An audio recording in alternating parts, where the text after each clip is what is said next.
नमस्कार, मैं बलवान सिंह।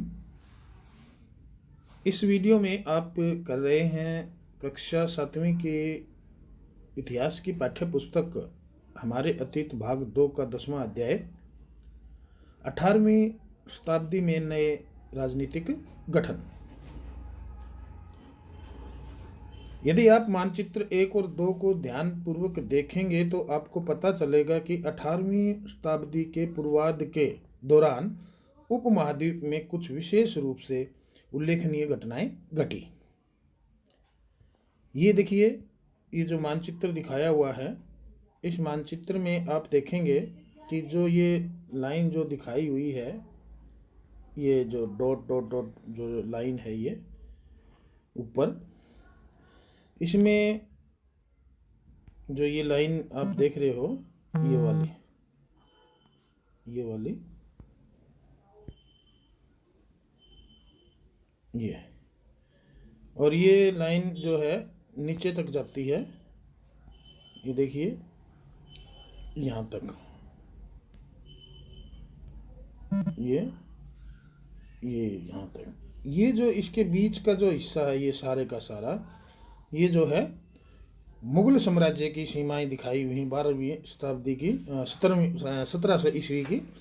और ये सारी सीमाएं जो है यहाँ से ऊपर से जो देख रहे हो, और ये बीच में। जबकि दूसरे चित्र में आपको जो दिखाया गया है, उसमें जो यहाँ पर इस रंग में है, जो गेरुआ रंग दिखाया हुआ है, येलो टाइप का, ये जो है ये 18वीं शताब्दी के दौरान की बात है कि ये हिस्सा जो है ब्रिटिश नियंत्रण में आ चुका था।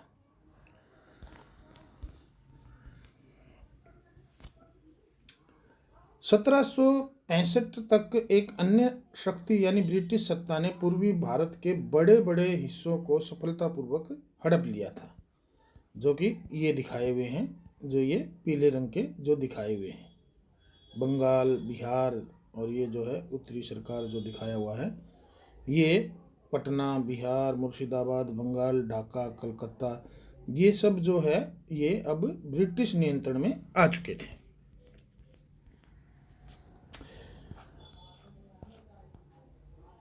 अठारहवीं शताब्दी एक ऐसी अवधि थी जब भारत में राजनीतिक परिस्थितियां अपेक्षाकृत एक छोटे से समय अंतराल में बड़ी तेजी से अचानक बदलनी शुरू हो गई।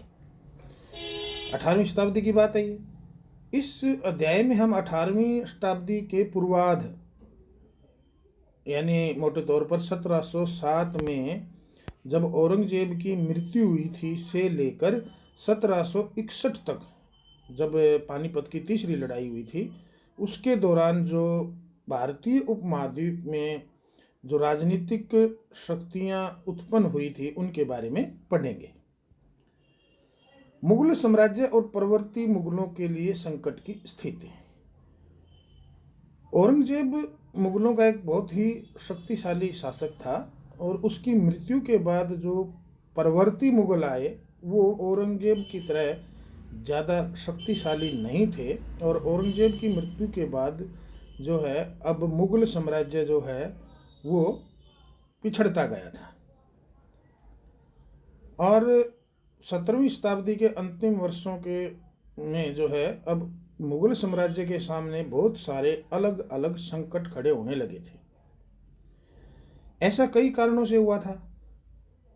एक कारण ये भी है कि बादशाह औरंगजेब ने दक्कन में जो 1679 से शुरू हुआ था उसका जो एक अभियान, तो लंबी लड़ाई लड़ते हुए साम्राज्य के जो सैन्य बल है यानी सैनिक, और वित्तीय संसाधन जिनसे धन की प्राप्ति होती है, वित्तीय संसाधनों को बहुत अधिक खर्च कर दिया था। औरंगजेब के जो उत्तराधिकारी थे, जो उसके उत्तराधिकारियों के शासनकाल में साम्राज्य के प्रशासन की जो कार्यकुशलता थी वो अब समाप्त होने लगी थी। जो औरंगजेब के समय में जो कार्यकुशलता थी, अब औरंगजेब के उत्तराधिकारी जो है उसको संभाल कर नहीं रख पाए, और मनसबदारों के जो शक्तिशाली वर्गों को वश में रखना जो है अब केंद्रीय सत्ता के लिए यानी दिल्ली के लिए अब कठिन हो गया। सूबेदार के रूप में नियुक्त अभिजात, सूबेदार के रूप में, अभिजात का मतलब है कि उच्च कुल के, कुलीन लोग, योग्य। अक्सर राजस्व, राजस्व यानी जो जमीन से, भूमि से जो कर वसूली होती है वो दीवानी, और सैन्य प्रशासन यानी फौजदारी। तो राजस्व और सैन्य प्रशासन दोनों कार्यालयों पर जो है वो अब नियंत्रण रखते थे। इससे मुगल साम्राज्य के विशाल क्षेत्रों पर उन्हें विस्तृत बहुत ज़्यादा राजनीतिक, आर्थिक और सैन्य शक्तियाँ मिल गई। जैसे जैसे सूबेदारों ने प्रांतों पर अपना नियंत्रण जो है सुदृढ़ किया, जमाया, राजधानी में पहुंचने वाले राजस्व की मात्रा में कमी आती गई। यानी जो राजधानी में राजस्व पहुंचता था, अब वो राजस्व पूरा नहीं पहुंचता, बल्कि जो सूबेदार थे वो अपने प्रांतों में ही उसको रख लेते थे, क्योंकि उन्होंने अपने स्वतंत्र प्रांत जो है वो बनाने शुरू कर दिए थे। उत्तरी तथा पश्चिमी भारत के अनेक हिस्सों में हुए जमींदारों और किसानों के विद्रोहों और कृषक आंदोलनों ने इन समस्याओं को और भी गंभीर बना दिया। कभी कभी ये विद्रोह बढ़ते हुए करों के भार के विरुद्ध किए गए, यानी जो भार लगान का, कर, टैक्स का, जो टैक्स बढ़ाने के जो है विरुद्ध भी ये आंदोलन हुए। और कभी कभी ये शक्तिशाली सरदार के द्वारा अपनी स्थिति को मजबूत बनाने की कोशिश में भी करवाए गए ये विद्रोह। भूतकाल में भी, यानी अतीत में भी, विद्रोही समूहों ने मुगल सत्ता को चुनौती दी थी, परंतु अब ऐसे समूहों ने क्षेत्र के आर्थिक संसाधनों का प्रयोग अपनी स्थितियों को मजबूत करने के लिए किया। जिस तरह से धीरे धीरे राजनीतिक व आर्थिक सत्ता प्रांतीय सूबेदारों, स्थानीय सरदारों व अन्य समूहों के हाथ में आ रही थी, औरंगजेब के उत्तराधिकारी इस बदलाव को अब रोक न सके। इस आर्थिक व राजनीतिक संकट के बीच ईरान के शासक नादिर शाह ने 1739 में दिल्ली पर आक्रमण किया और संपूर्ण नगर को लूट कर वह बड़ी भारी मात्रा में धन दौलत वहां से ले गया। नादिर शाह के आक्रमण के बाद अफगान शासक अहमद शाह अब्दाली के आक्रमणों का फिर जो है तांता लग गया, यानी बार बार आक्रमण करने लगा। उसने तो 1748 से लेकर 1761 के बीच 5 बार उत्तरी भारत पर आक्रमण किया और लूटपाट मचाई। साम्राज्य पर सब ओर से दबाव तो पड़ ही रहा था, यानी मुगल साम्राज्य पर अभिजातों के विभिन्न समूहों की पारस्परिक प्रतिद्वंद्विता, आपस की जो लड़ाई है, उसने भी साम्राज्य को और भी ज्यादा कमजोर कर दिया। ये अभिजात 2 बड़े गुटों में बटे हुए थे। अभिजात यानी कुलीन वर्ग, उच्च वर्ग के लोग, ईरानी और तुर्रानी, यानी तुर्क मूल के थे ये। काफी समय तक प्रवर्ती मुगल बादशाह इनमें से एक या दूसरे समूह के हाथों की कठपुतली बने रहे। मुगल, प्रवर्ती मुगल कौन? औरंगजेब के बाद में जो मुगल बादशाह आए वो प्रवर्ती मुगल हैं। और ये जो बाद के जो प्रवर्ती मुगल हैं, जो औरंगजेब की मृत्यु के बाद आए थे, वे कमज़ोर भी थे और अब जो है वे क्या हो गए, वे किन की कठपुतली बन गए? अभिजात वर्ग के लोगों की, जो समूह था अभिजात गुट। बेहद अपमानजनक स्थिति तब पैदा हो गई जब 2 मुगल बादशाहों, फर्रुखसियर जिसने 1713 से 1719 तक जो है शासन किया, और आलमगीर द्वितीय जिसने 1754 से 1759, उनकी हत्या कर दी गई। और 2 अन्य जो बादशाह थे, अहमद शाह जिसने 1748 से 1754 में, और शाह आलम द्वितीय, उनको अभिजात वर्ग के लोगों ने अंधा कर दिया। यहाँ पर कुछ खास बातें दी गई है। एक तो भरपूर फसल और खाली तिजोरियाँ, यानी किस प्रकार से जो है मुगल साम्राज्य जो है वो दिवालियेपन की ओर गया, तो उसके बारे में बताया गया है।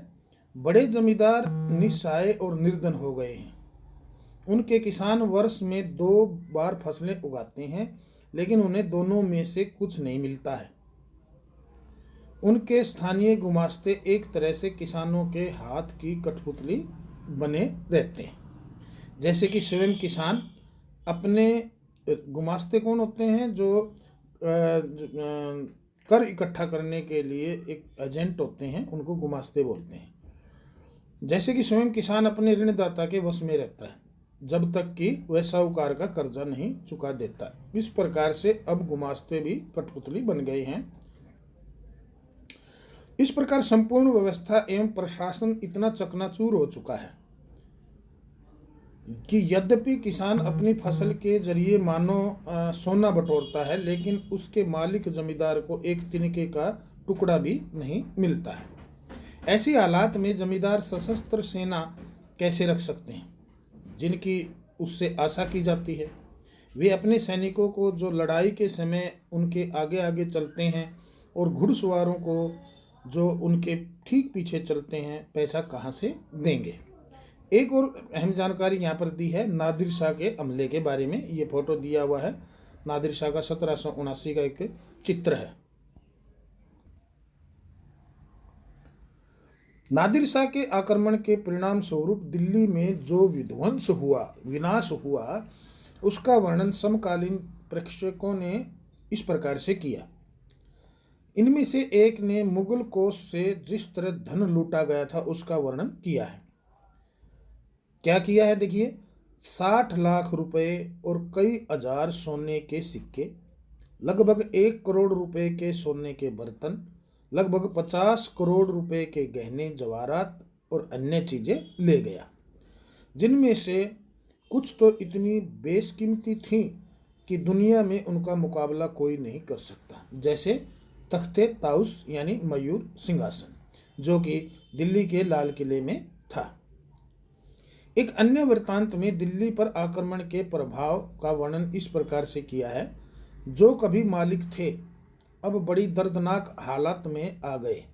जिन्हें कभी भरपूर आदर इज्जत दी जाती थी, उन्हें अब प्यास बुझाने के लिए पानी भी नहीं मिलता। अलग अलग पड़े लोगों को उनके कोनों से खींचकर बाहर निकाल दिया गया। दौलतमंदों को भिखारी बना दिया गया। जो शौकीन लोग कभी तरह तरह के सुंदर कपड़े पहनकर पोशाकों का नया नया फैशन चलाते थे, अब नंगे घूमने लगे। और जिनके पास जमीन जायदाद की कोई कमी नहीं थी, वे अब बेघर हो गए। नया शहर शाहजहानाबाद, अब जो कि शाहजहां ने बसाया था, अब मलबे का ढेर बन गया। नादिर शाह ने उसको क्या बना दिया? मलबे का ढेर। तब शहर के पुराने मोहल्लों पर नादिर शाह ने हमला बोला और वहाँ की सारी दुनिया को उसने तबाह कर दिया। नए राज्यों का उदय। एक चित्र दिया हुआ है। एक अभिजात के दरबार में स्वागत करते हुए फर्रुख शियर जो है मुगल बादशाह है, परवर्ती मुगल बादशाह, और ये है अभिजात जो यानी कुलीन वर्ग का जो कभी इनके सूबेदार होते हैं। मुगल सम्राटों की सत्ता के पतन के साथ साथ बड़े प्रांतों के सूबेदारों और बड़े जमींदारों ने उपमहाद्वीप के विभिन्न भागों में अपनी शक्ति और प्रबल बना ली। 18वीं शताब्दी के दौरान मुगल साम्राज्य धीरे धीरे कई स्वतंत्र क्षेत्रीय राज्यों में बिखर गया। यानी जो पहले मुगल साम्राज्य के अधीन आते थे सारे के सारे, अब वो जो है मुगल साम्राज्य से धीरे धीरे जो है स्वतंत्र होने लगे। मोटे तौर पर 18वीं शताब्दी के राज्यों को 3 परस्पर व्यापी समूहों में बांटा जा सकता है। अवध, बंगाल व हैदराबाद जैसे वे राज्य जो पहले मुगल प्रांत थे, अब वे स्वतंत्र हो गए। हालांकि इन राज्यों के शासक अति शक्तिशाली थे और काफ़ी हद तक स्वतंत्र थे। उन्होंने मुगल बादशाह से औपचारिक तौर पर अपने संबंध नहीं तोड़े, यानी संबंध उन्होंने बरकरार रखे, लेकिन वे अपने आप को स्वतंत्र कर चुके थे। दूसरा ऐसे राज्य जो मुगलों के पुराने शासनकाल में वतन जागीरों के रूप में काफी स्वतंत्र थे। इनमें कई राजपूत प्रदेश भी शामिल थे। तीसरी श्रेणी के जो राज्य थे वे थे, इसमें आते हैं मराठों, सिखों तथा जाटों के राज्य। वे विभिन्न आकार के थे और इन्होंने कड़े और लंबे सशस्त्र संघर्ष के बाद मुगलों से स्वतंत्रता छीन कर ली थी। पुराने मुगल प्रांत। पुराने मुगल प्रांतों से जिन उत्तराधिकारी राज्यों का उद्भव हुआ, जो पुराने मुगल प्रांत थे कभी और जो उनके उत्तराधिकारी थे, उनसे जो राज्य अब पनपे, उनमें से 3 राज्य प्रमुख थे, अवध, बंगाल और हैदराबाद। ये तीनों ही राज्य उच्च मुगल अभिजातों द्वारा स्थापित किए गए थे। इन तीनों राज्यों के संस्थापक सादत खान जो कि अवध के थे, मुर्शिद कुली खां बंगाल के और आसफ जाह हैदराबाद के थे। ये ऐसे व्यक्ति थे तीनों, जो सादत खान, मुर्शिद कुली खां और आसफ जाह, जिनका मुगल दरबार में ऊंचा दर्जा था। मुगल बादशाह को उन पर भरोसा और विश्वास था। आसफ जाह और मुर्शिद कुली खां दोनों को 7-7 हजार जात का दर्जा मिला हुआ था। यानी जात का दर्जा यानी घुड़सवार, घोड़े मतलब, और उनके सवार। और सादत खान की जात का दर्जा 6000 था। हैदराबाद। निजाम उल मुल्क आसफ जाह, जिसने 1724 से 1748 तक हैदराबाद पर शासन किया, हैदराबाद राज्य की स्थापना की थी इन्होंने। मुगल बादशाह फर्रुखशियर के दरबार का एक अत्यंत शक्तिशाली सदस्य था। फर्रुखशियर मुगल बादशाह था और उसका ये जो है शक्तिशाली सदस्य था दरबार का। उसे सर्वप्रथम अवध की सूबेदारी सौंपी गई थी और बाद में उसे दक्कन का कार्यभार भी दे दिया गया था। 1720 से 1722 के मध्य ही दक्कन प्रांतों का सूबेदार होने की वजह से आसफ जाह के पास पहले से ही राजनीतिक और वित्तीय प्रशासन का पूरा नियंत्रण था। दक्कन में होने वाले उपद्रवों और मुगल दरबार में चल रही प्रतिस्पर्धा का फायदा उठाकर उसने सत्ता हथिया ली और उस क्षेत्र का वास्तविक राजा बन गया, यानी शासक बन गया। आसफ जाह अपने लिए कुशल सैनिकों तथा प्रशासकों को उत्तरी भारत से लाया था और वे दक्षिण में नए अवसर पाकर बहुत प्रसन्न थे। उसने मनसबदार नियुक्त किए और उन्हें जागीरें प्रदान कर दी।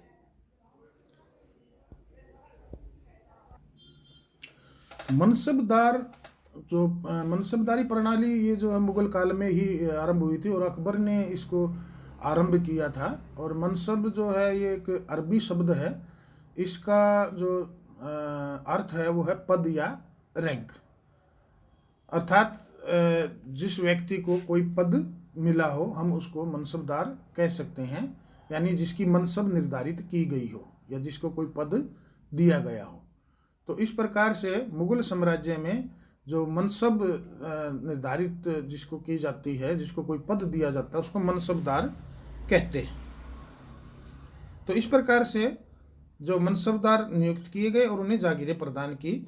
हालांकि वह अभी भी मुगल सम्राट का सेवक था आसफ जाह, फिर भी वह काफ़ी आज़ादी से शासन चलाता था। न तो वह दिल्ली से कोई निर्देश लेता था और न ही दिल्ली उसके कामकाज में कोई हस्तक्षेप करती थी। मुगल बादशाह तो केवल निजाम उल मुल्क आसफ जाह द्वारा पहले से जो निर्णय लिए गए होते थे उनकी केवल पुष्टि कर दिया करते थे।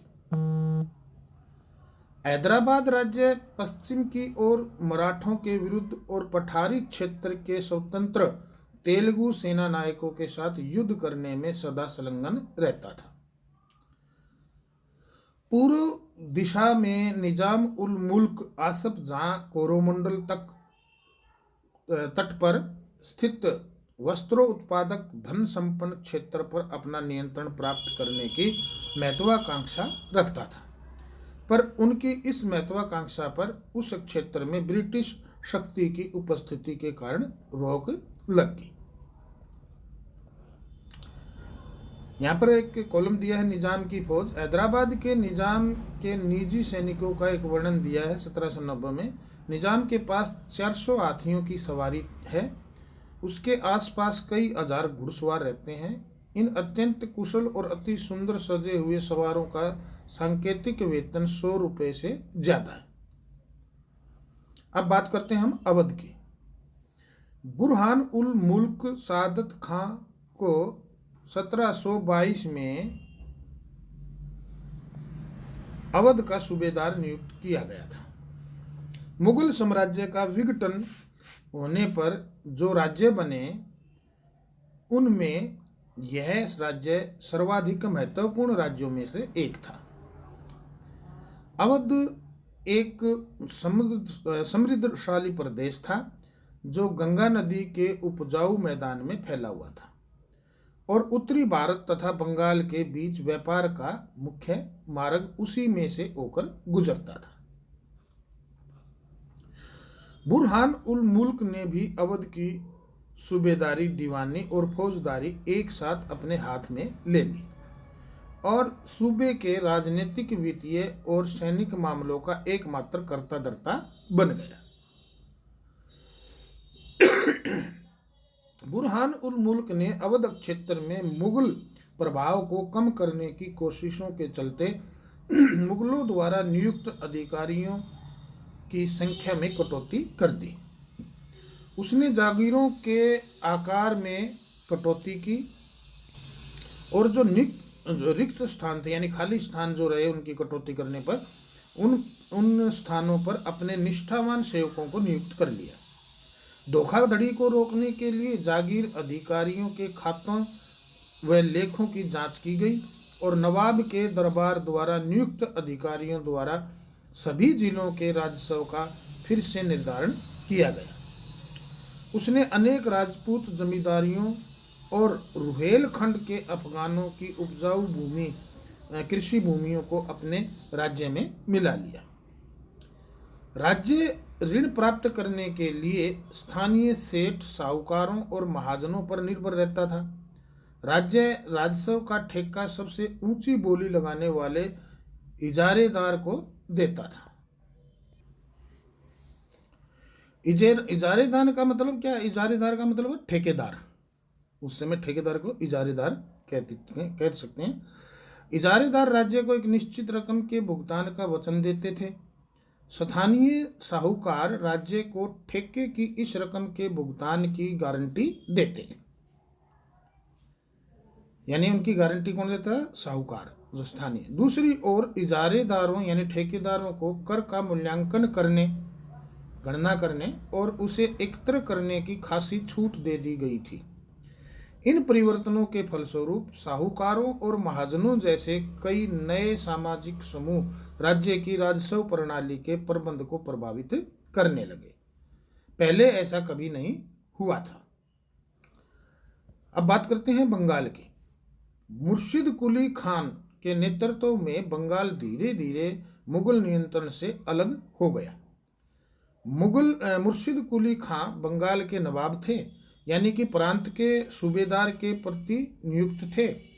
यद्यपि मुर्शिद कुली खान औपचारिक रूप से सूबेदार कभी नहीं बना, उसने बहुत जल्द सूबेदार के पद से जुड़ी हुई सत्ता अपने हाथ में ले ली। हैदराबाद और अवध के शासकों की तरह उसने भी राज्य के राजस्व प्रशासन पर अपना नियंत्रण जमाया। बंगाल में मुगल प्रभाव को कम करने के लिए उसने बंगाल के राजस्व का बड़े पैमाने पर पुनर्निर्धारण करने का आदेश दिया, यानी दोबारा से निर्धारण करना। सभी जमींदारों से बड़ी कठोरता से राजस्व नगद वसूल किया जाता था, यानी भूमि से मिलने वाले कर को हम कहते हैं राजस्व। परिणाम स्वरूप बहुत से जमींदारों को महाजनों तथा साहूकारों से उधार लेना पड़ता था। जो लोग राजस्व का भुगतान नहीं कर पाते थे उन्हें मजबूरन अपनी जमीनें बड़े जमींदारों को बेचनी पड़ती थी। इस प्रकार 18वीं शताब्दी में बंगाल के एक क्षेत्रीय राज्य बन जाने से जमींदारों में काफी बदलाव आया। राज्य और साहूकारों के बीच हैदराबाद तथा अवध में जो घनिष्ठ संबंध था वह अलीवर्दी खान के शासनकाल में बंगाल में भी स्पष्ट दिखाई दिया। उसके शासनकाल में जगत सेठ का साहूकार घराना अत्यंत समृद्धशाली हो गया। चित्र में जो है अलीवर्दी खान का दरबार दिखाया हुआ है। यदि हम इन राज्यों के अभिलक्षणों पर विहंगम दृष्टि डालें तो हमें उनमें कुछ सामान्य विशेषताएं देखने को मिलेगी। प्रथम, यद्यपि बड़े राज्य पुराने मुगल अभिजातों द्वारा स्थापित किए गए थे, ये अभिजात कुछ प्रशासनिक व्यवस्थाओं के प्रति संदेहास्पद थे जो उन्हें उत्तराधिकार में मिले थे। विशेषतः वे जमींदारी व्यवस्था को अत्यंत संदेह की दृष्टि से देखा करते थे। दूसरा, उनके कर प्राप्त करने के तरीके मुगलों से भिन्न थे। कर संग्रह करने के लिए राज्य के अधिकारियों पर निर्भर न रहकर तीनों राज्यों हैदराबाद, अवध, बंगाल ने राजस्व वसूली के लिए इजारेदारों के साथ ठेके कर लिए। इजारेदारी की प्रथा जो मुगलों द्वारा पूर्णतः नापसंद की गई थी, उन्हें पसंद नहीं थी मुगलों को, 18वीं शताब्दी में समस्त भारत में फैल गई थी। तथापि देहात के उसके यानी ग्रामीण जो है देहात मतलब ग्रामीण देहात के उसके प्रभाव में क्षेत्रीय विभिन्नताएं थी। इन सभी क्षेत्रीय राज्यों में तीसरा सामान्य लक्षण यह था कि उनमें राज्य और धनी महाजनों तथा वणिक जनों के बीच संबंध उभरने लगे। वणिक यानी जो वाणिज्य से संबंधित काम करते थे, धन का लेन देन। ये साहूकार महाजन लोग लगान वसूल करने वाले इजारेदारों को पैसा उधार देते थे, बदले में प्रतिभूमि जमानत या बंधक के रूप में जमीन रख लेते थे, यानी जमीन को गिरवी रख लेते थे और उनकी जोतों से अपने खुद के कारिंदों के जरिए कर वसूल किया करते थे। इस प्रकार समस्त भारत में धनाढ्य साहूकारों और महाजनों की इस नई राजनीतिक व्यवस्था में साझेदारी बढ़ रही थी। राजपूतों की वतन जागीरी। बहुत से राजपूत घराने, विशेष रूप से अंबर और जोधपुर के राजघराने, मुगल व्यवस्था में विशिष्टता के साथ सेवारत थे। बदले में उन्हें अपनी वतन जागीरों पर पर्याप्त स्वायत्तता का आनंद लेने की अनुमति मिली हुई थी। अब 18वीं शताब्दी में इन शासकों ने अपने आसपास के इलाकों पर अपने नियंत्रण का विस्तार करने के लिए अपने हाथ पांव मारने शुरू कर दिए। जोधपुर के राजा अजीत सिंह ने भी मुगल दरबार की गुटिया राजनीति में अपने पैर फंसा दिए। इन प्रभावशाली राजपूत घरानों ने गुजरात और मालवा के लाभदायक सूबों की सूबेदारी का दावा किया। जोधपुर के राजा अजीत सिंह को गुजरात की सूबेदारी और आमेर यानी अंबर के सवाई राजा जयसिंह को मालवा की सूबेदारी मिल गई। बादशाह जहांदार शाह ने 1713 में इन राजाओं के इन पदों का नवीकरण कर दिया। उन्होंने अपने वतनों के पास पड़ोस के शाही इलाकों के कुछ हिस्सों पर कब्जा करने की भी कोशिश की। जोधपुर राजघराने ने नागौर को जीत लिया और अपने राज्य में मिला लिया। दूसरी ओर अंबर ने भी बूंदी के बड़े बड़े हिस्सों पर अपना कब्जा कर लिया। सवाई राजा जयसिंह ने जयपुर में अपनी नई राजधानी स्थापित की और उसे 1722 में आगरा की सूबेदारी दे दी।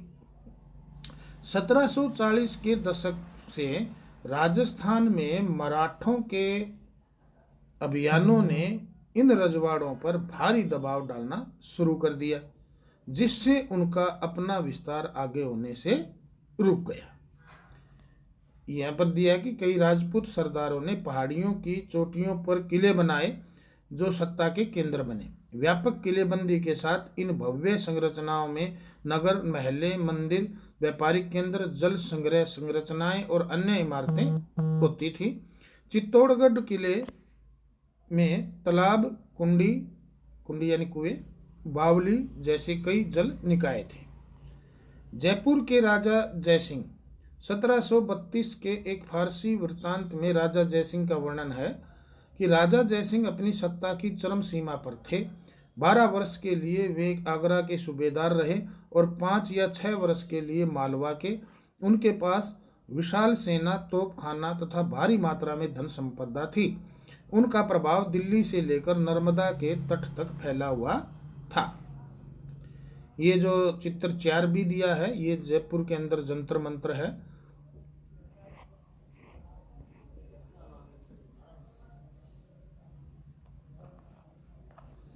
सिख